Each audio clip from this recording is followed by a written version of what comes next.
La cascada de la coagulación se puede iniciar por la vía intrínseca, empezando por la activación del factor 12 al unirse al colágeno, a membranas basales o a sustancias microfibrilares de la sangre, el cual activa posteriormente al factor 11 y este a su vez activa al factor 9 y finalmente mediante la colaboración del factor 8, el calcio y los fosfolípidos plaquetarios se llega a la activación del factor 10. La vía extrínseca se inicia con la presencia del factor tisular, también llamado tromboplastina tisular, el cual requiere solamente del factor 7 y del calcio para activar al factor 10. Este factor 10 activado inicia la vía común por intermedio del factor 5, el calcio y los fosfolípidos plaquetarios para transformar la protrombina en trombina, la cual modificará al fibrinógeno para transformarlo en fibrina y sobre ella actuará el factor 13 después de ser activado por la trombina para iniciar el proceso de polimerización, generando uniones más estables entre los dominios D de la fibrina con el fin de hacer más lenta la acción de la fibrinólisis hasta que se garantice el proceso de cicatrización de las lesiones. De esta manera se completa la segunda fase de la hemostasia. El mecanismo fibrinolítico se inicia con la activación del plasminógeno para transformarlo en plasmina, la cual actuará sobre la fibrina polimerizada o sobre la fibrina monomérica y aún sobre el fibrinógeno para degradar estas moléculas y así mantener el estado de fluidez de la sangre. Teniendo en mente estas fases fundamentales de la hemostasia y de la fibrinólisis, ante un paciente con síndrome hemorragíparo se inicia la investigación contemplando los siguientes pasos. En primer lugar, se debe realizar una historia clínica exhaustiva. En segundo lugar, practicar un examen físico muy completo y al finalizar, cuando se tenga una buena orientación diagnóstica, se practicarán las pruebas de laboratorio correspondientes. En la historia clínica es necesario enfatizar algunos puntos claves, como la edad del paciente. Y en el caso del recién nacido, se debe tener siempre en mente la importancia de la patología materna y de los medicamentos utilizados en ella, pues todos estos factores influyen en el cuadro clínico del niño. El sexo orienta específicamente sobre patologías de herencia ligada al cromosoma X, como las hemofilias A y B, las cuales son de predominio masculino. Los antecedentes familiares deben investigarse y establecer en qué sexo se presentan y en qué grado de consanguinidad. En los antecedentes personales se debe preguntar desde la etapa del recién nacido e investigar específicamente si hubo o no sangrado excesivo al caerse el cordón umbilical o si se presentaron defectos en su cicatrización. De igual manera se investiga el comportamiento del sangrado relacionado con exodoncias o con procedimientos quirúrgicos o heridas accidentales o la aparición anterior de petequias, equimosis o sangrados espontáneos. No se debe olvidar que en la génesis de cualquier patología es necesario analizar los tres pilares básicos que son el huésped, los agentes y el medio ambiente. Las características del huésped se analizan en el interrogatorio, pero además de los aspectos genéticos se deben tener en cuenta los trastornos adquiridos como las enfermedades hepáticas, renales, cardíacas, endocrinológicas, inmunológicas, etc., ya sean estas benignas o malignas. En cuanto a los agentes, existe una gran cantidad de ellos y se deben tener muy en cuenta los medicamentos que ingiere el paciente, los alimentos, los elementos químicos de contacto, etc. El medio ambiente tiene relación con todo lo que nos rodea, y se debe considerar la presencia de elementos tóxicos, de campos electromagnéticos o de muchos otros elementos los cuales se pueden convertir en agentes, y es fundamental establecerlo en la historia del paciente. Después de analizar todos los pormenores de la historia clínica, se debe realizar un examen físico completo, haciendo hincapié en la presencia de masas tumorales, adenomegalias, visceromegalias, etc. Y además observar las características de los sangrados, pues la semiología del síndrome hemorragíparo permite orientar hacia su etiología. Existe el síndrome hemorragíparo agudo de causa accidental por heridas, y este es un aspecto de tipo vascular. Los demás pacientes se pueden presentar con una de estas tres posibilidades: aparición de petequias, presencia de equimosis o sangrados abundantes sin petequias, o la manifestación de los dos fenómenos en una forma simultánea.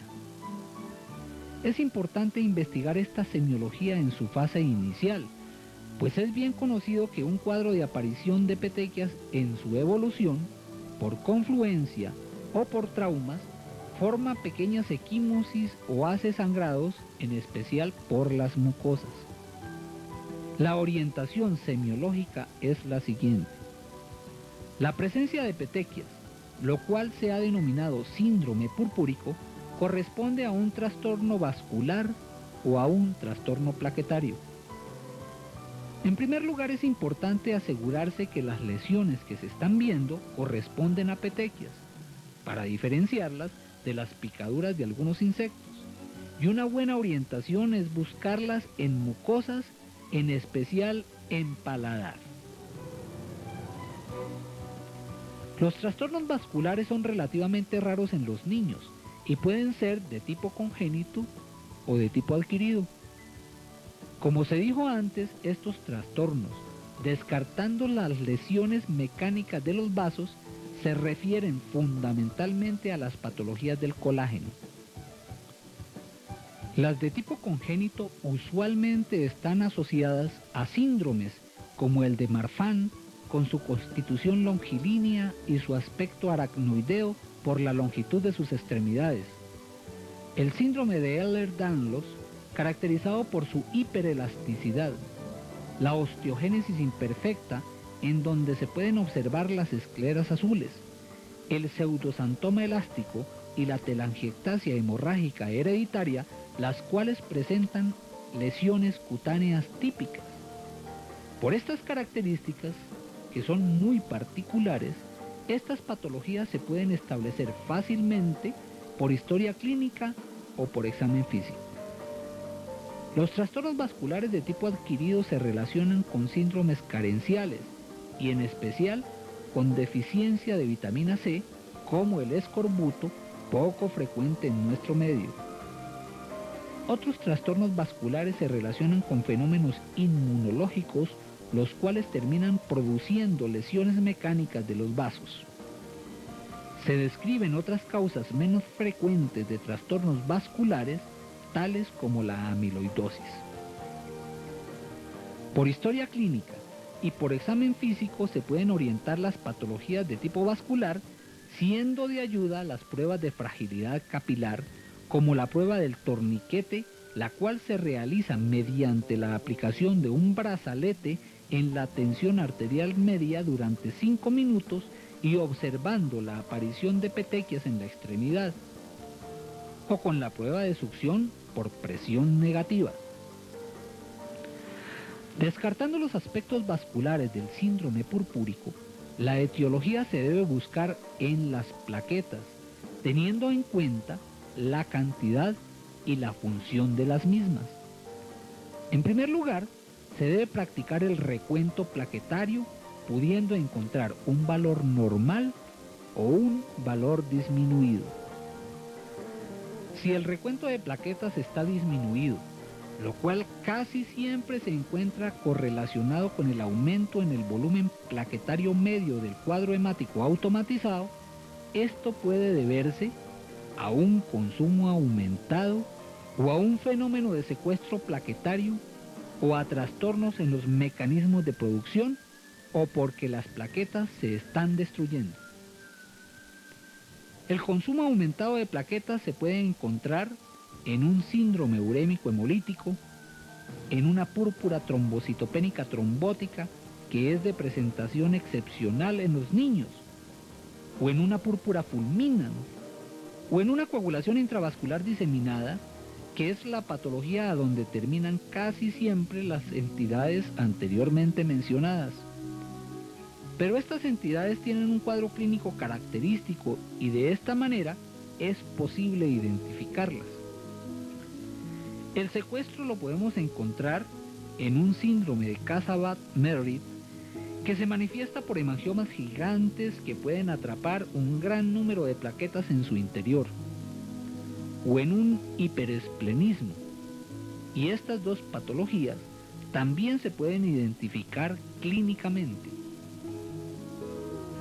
Para diferenciar entre los trastornos de producción y los fenómenos de destrucción, es necesario practicar un aspirado de médula ósea con el fin de identificar los megacariocitos y de esta manera, si no existen o están muy disminuidos, confirmar un trastorno de producción como los que se pueden observar en aplasias medulares congénitas o adquiridas, o en mielotoxicidades, o en desplazamiento por células anormales, o en trombocitopoiesis defectuosas como las que se pueden apreciar en la deficiencia de trombocitopoyetina, o las que acompañan a trastornos genéticos como el síndrome de TAR, que es una trombocitopenia con agenesia de radio, o el síndrome de May-Hegling, que cursa con trombocitopenia, plaquetas gigantes y trastornos funcionales plaquetarios.